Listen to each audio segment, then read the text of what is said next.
Alright, you lot, gather around, because today we're diving into deep end of esports. The good, bad, and absolutely ridiculous. Whether you're a pro in training, or like wrestlers just trying to survive public lobby without getting your pride handed to you, this one's for you. We're talking money, power, legitimacy, everything you've ever wondered about esports but were too busy being spawn camped to ask. But before we get started, don't forget to like, subscribe, and all that bollocks. It helps the channel grow. Alright, let's get stuck in.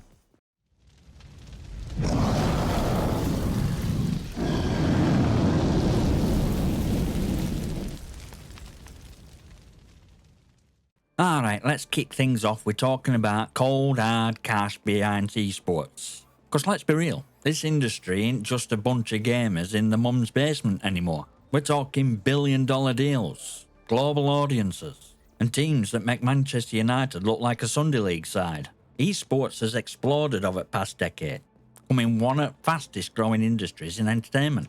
How fast? We're talking massive. By 2025, global esports market is expected to hit over $3 billion. And it's not just about prize money either. Nah, this is big business.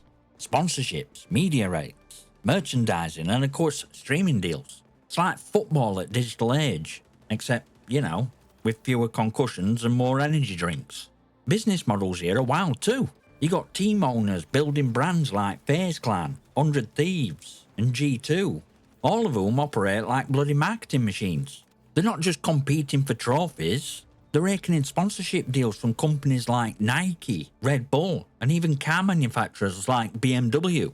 Hell, you got merch lines better than some fashion houses. Big organisations aren't just about gameplay, they're about lifestyle, culture and influence. And it's kicker, you don't have to be a top tier player to make it in esports. From content creators to coaches, analysts, and even managers. There are more roles in this space than you'd think. It's all about finding your lane and running with it.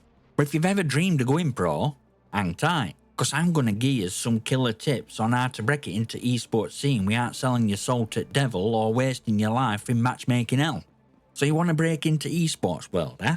Well, it's not as simple as grinding ranked matches until your fingers fall off. If you think you can just roll into pro scene like your next Faker or Shroud, you got another thing coming. But don't worry, I got a few tips to get you on the right path without having to sell your dignity to Twitch chat for donations. First up, specialise. Figure out where your strengths lie. Maybe you're not next god tier player, but you might have brains to be a coach, an analyst, or even run your own team. Industry's like an iceberg, only a fraction of it's visible. Behind every pro player there's a whole network of people making it happen. Stats nerds, commentators, social media managers, even lawyers. You've got options, so explore them.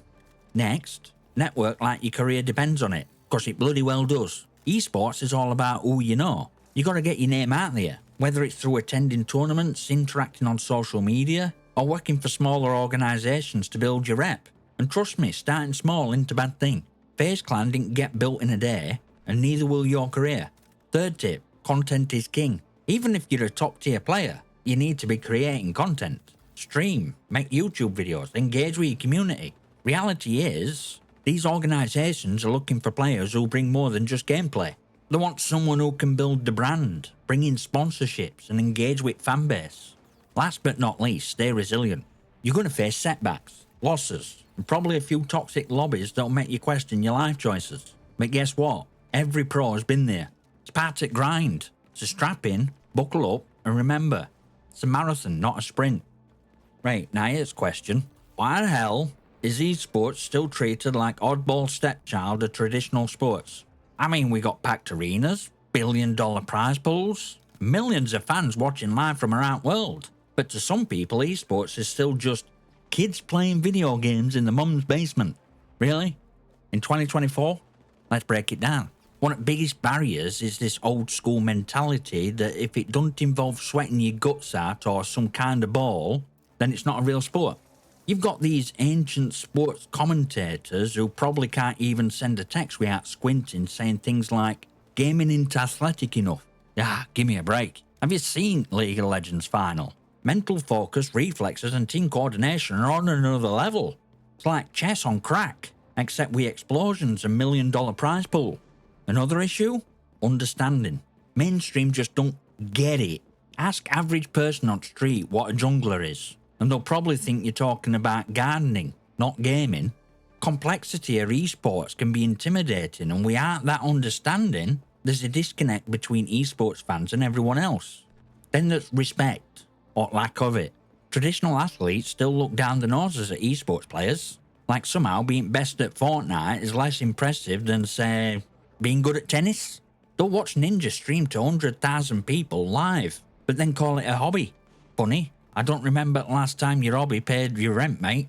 But here's kicker. Mainstream sports networks still aren't giving esports airtime it deserves. Sure, we get occasional mention on ESPN, but it's treated like a novelty. Meanwhile, millions of people are tuning in online to watch biggest esports events on Twitch and YouTube. It's like living in past while restaurants are already in digital future. Esports is massive. We know that. But why does it still feel like your grand gives more respect to lawn bowls than League of Legends? Let's get real for a minute. There's still a lingering resistance in accepting esports as a real sport, even though it's a billion-dollar industry that fills arenas faster than some football matches. So what's holding it back? First off, there's this old-school gatekeeping from traditional sports. Sports purists like to hang the precious definition of what's legit, and apparently that includes where you run around and get sweaty. But here's the thing, esports demands a different kind of athleticism, mental athleticism, reflexes, split-second decision-making, teamwork strategy. It's all there, just without hamstrings tearing. Hell, top-tier esports players are known for their insane reaction times, faster than most people's ability to blink. So why ain't that being recognised? Then you've got cultural ignorance. Games that dominate esports, like League of Legends and Dota 2, are complex. And that complexity creates a barrier. People who don't understand them just assume they're watching someone muck around with a controller. But if you've ever seen a high-level Dota match, you know it's like watching a chess game mixed with a battlefield on steroids. Level of skill required is off charts. But since these games aren't mainstream enough at masses, they don't get the same level of respect as something like NBA or Premier League. And that's just ridiculous considering prize pools for Dota 2's international tournament can hit over $40 million. Now let's talk about media coverage. Mainstream sports networks still treat esports like some weird niche. You might catch an esports segment here and there, but it's nowhere near the level or exposure traditional sports get. Meanwhile, real action is happening online, Twitch, YouTube, social media. Mainstreaming giving esports its due. And that's a massive part of why esports is stuck in this weird limbo.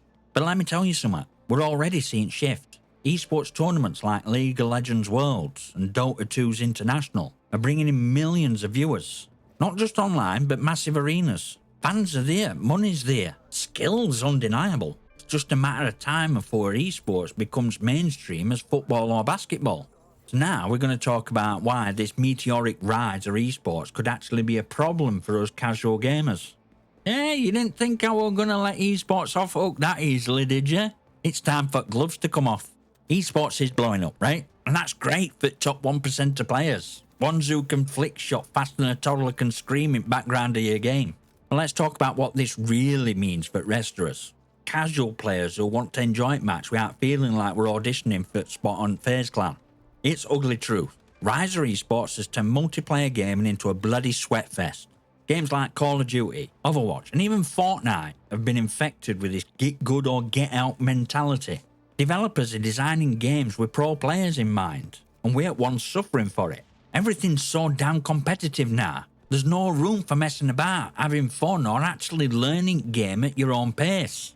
You either perform at near top pro level, or you get steamrolled by some 12-year-old with reflexes quicker than a snake on Red Bull. And don't even get me started on ranked matchmaking. It's like esports has crawled into brainer every multiplayer mode and turned it into some hellish version of trial by fire. You're either against people way out your league, or you're grinding through skill-based matchmaking where every game feels like a life or death struggle. What's fun in that? Multiplayer used to be a place where you could jump on with your mates, have a laugh and maybe win a few games. And that's a bloody war zone where every match feels like a tournament final. And here's kicker, it's not just ranked modes anymore. Casual modes are getting infected too. You used to jump into a quick game of team deathmatch and chill. Not anymore. Even in casual modes, you're being punished for every mistake. because game is balanced around these esport level mechanics. Pros want it competitive, sure, but for the rest of us, we just want to relax. Maybe rack up a few kills, not end every match with stress headache. Esports has made gaming feel more like a job than a hobby. And I don't know about you, but when I sit down to play, I'm not looking for a second career. I just want to blow off some steam, not get my face smashed in by someone who's been training 8 hours a day for a shot at big leagues. Let's talk about game balance. Esports has brought in this obsession with balance that's turning every game into a bloody science experiment. Developers are tweaking every character, weapon and ability to keep pros happy, which sounds good in theory, right? Except now, fun, overpowered stuff we used to love is getting nerfed to hell because apparently it's unfair.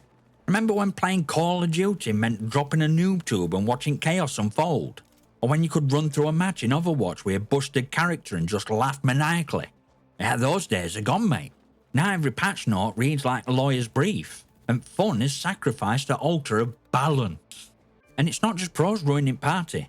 Streamers have joined fray too. They've got millions of viewers watching their every move, and devs are tuning into that feedback like it's gospel. So when your favourite weapon gets nerfed cause Shroud or some other streamer said it's OP, don't blame devs. Blame esports ecosystem that's turned everything into Twitch performance where casual players like us are audience, not participants. Speaking of which, Twitch and esports have created this culture of watching instead of playing. It's like we're all sitting around watching pros get paid while we can't get past bronze rank without feeling like we need a PhD in how not to suck. Gaming used to be about picking up a controller, sitting down and having a blast. Nah, people are more interested in watching other people play because games themselves have become too sweaty and stressful. We've gone from gaming being a pastime to being a spectator sport, where only people who get to enjoy a game at top 1% who actually have a chance at competing. And don't even get me started on esports-focused game design. Everything's about competition now. Leaderboards, ranked seasons, performance tracking. Even casual mods have ranking systems shoved into them. It's like you can't escape pressure to be good. And for what? To get a badge next to your name in a virtual lobby. Fantastic. Look, gaming was meant to be fun, but esports has turned it into a bloody rat race where we're all expected to grind our faces off just to feel like we belong. And that's not what most of us signed up for. Right, folks, that's good, bad and downright ugly at esports and its impact on casual gaming. We've seen our industry has exploded, yet it's left many of us feeling like we're playing in a world designed for pros while we're just here trying to have a good time. If you felt that frustration, you're not alone. Esports ain't going away anytime soon, and while it's great for elite players, let's hope we can carve out some space for the rest of us who just want to enjoy a game without feeling like we need a sponsorship just to have fun. So if you've enjoyed Ride and want to keep this conversation going, smash that like button, hit subscribe, and leave your comments and questions below. Might just feature them in a future video. I'll see you next time, you magnificent.